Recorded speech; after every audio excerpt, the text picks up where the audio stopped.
Hey everybody, I'm Trubiak and welcome back to CC's Vinyl Closet. Here at CC's Vinyl Closet, I love listening to lots of old country music on vinyl record and then sharing some of my thoughts with y'all. So if this sounds like your kind of thing, let's not waste any more time. Let's get right into today's special installment. Today marks the day I officially invite Patsy Cline's records into my personal collection. And although I've listened to a many Patsy Cline compilation album in my lifetime, here and now is where I discover and appreciate her official studio releases, along with some other very significant facts that I've learned about her as it pertains to the history of country music.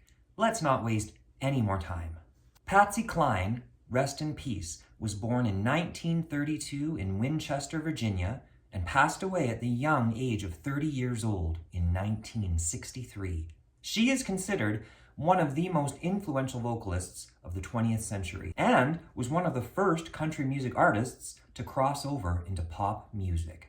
Patsy actually began professionally performing at the age of 15 on a local radio station, which eventually led to the signing of her first recording contract with Four Star Label in 1954. Where Patsy did have some minor success with singles, A Church, A Courtroom, Then Goodbye in 1955, and I've Loved and Lost Again in 1956. After performing Walkin After Midnight in 1957 on Arthur Godfrey's Talent Scouts, this single became her first major hit on both the country and pop charts. I go out walking after midnight, out in the moonlight, just hoping you may be somewhere a-walking after midnight, searching for me. Then, after marrying Charlie Dick in 1957 and giving birth, she moved to Nashville and became a member of the Grand Ole Opry, which had been a dream of hers since she was young.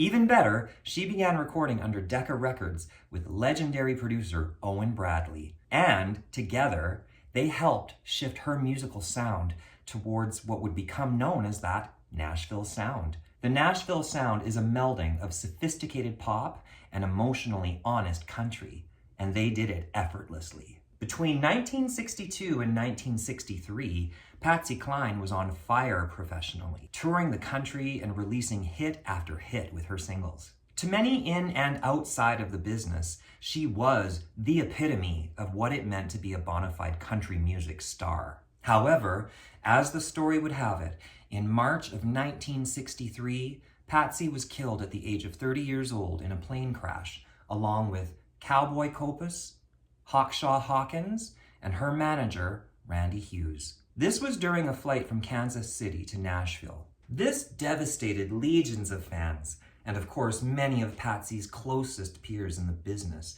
like Loretta Lynn, Dottie West, Jan Howard. Since her death, she's been cited as one of the most celebrated, respected, influential performers of all time, and her posthumous success just continues. Let me break down my thoughts on each album, starting with Patsy Cline Showcase. Released on November 27, 1961 on Decca and produced by Owen Bradley. I've read that all of the songs recorded on this follow-up album took place in the first sessions Patsy had back in the studio since her near-death automobile crash in 1961. Patsy was determined, boy oh boy. This album includes many cover versions of previously recorded country and pop songs by other artists, including Bob Willis's San Antonio Rose, Bonnie Lou's 7 Lonely Days, and Gogi Grant's The Wayward Wind. Oh, the wayward wind is a restless wind, a restless wind that yearns to wander, and he was born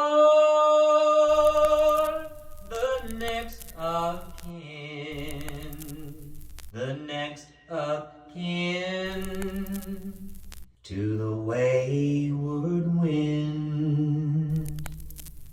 I mean, of course, I love all of the familiar Patsy Cline hits, but hearing these covers was personally enjoyable for me, mainly because I wasn't familiar with them in their original formats, so hearing Patsy's versions was refreshing.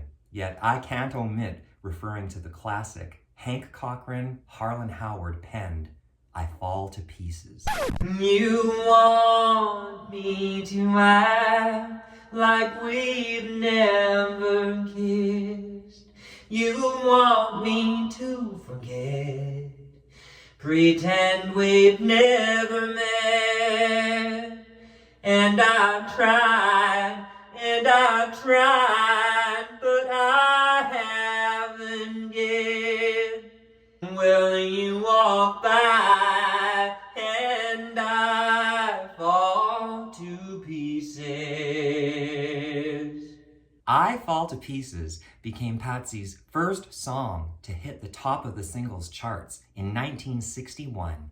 And I have to acknowledge that after having done deep dive now into music by Buck Owens, Charlie Pride, Jan Howard, and even Connie Smith, I am officially a fan of Harlan Howard as a songwriter. The list of his songs that I enjoy is growing exponentially. Patsy's I Fall to Pieces is considered a country music standard, receiving recognition from several major music associations. Also, the Jordanaires, favorites of mine, became a part of history by recording this torch song with her in the studio and later becoming fast friends with Patsy's inner circle. Also noteworthy is that Showcase is also the album that would contain another classic standard of Patsy's, the Willie Nelson penned Crazy.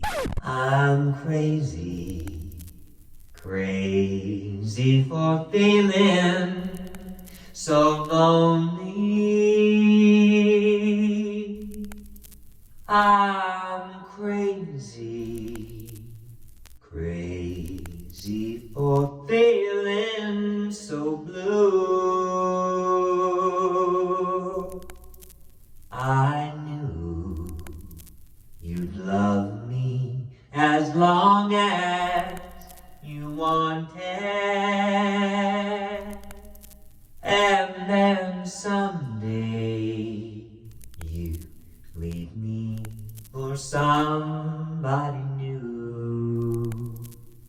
Patsy's version of Crazy reached number 2 on the country charts, and in 1996, it became the all-time most played song in jukeboxes in the United States. Crazy was one of Patsy's signature songs. I'm crazy for trying, and crazy for crying, and I'm crazy for loving you. Moving right along, Sentimentally Yours would be Patsy's third and final album, recorded in 1962. It was released 1 year before that fatal plane crash. This record would feature 2 of Patsy's major hit singles. The first single would be the Hank Cochran penned She's Got You.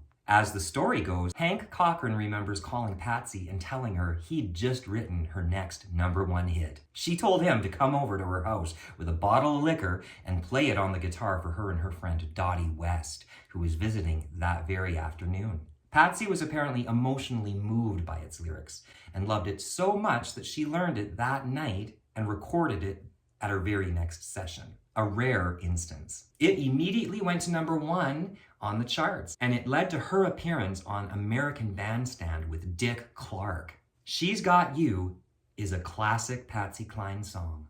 I've got your memory, or has it got me? I really don't know, but I know it won't let me be.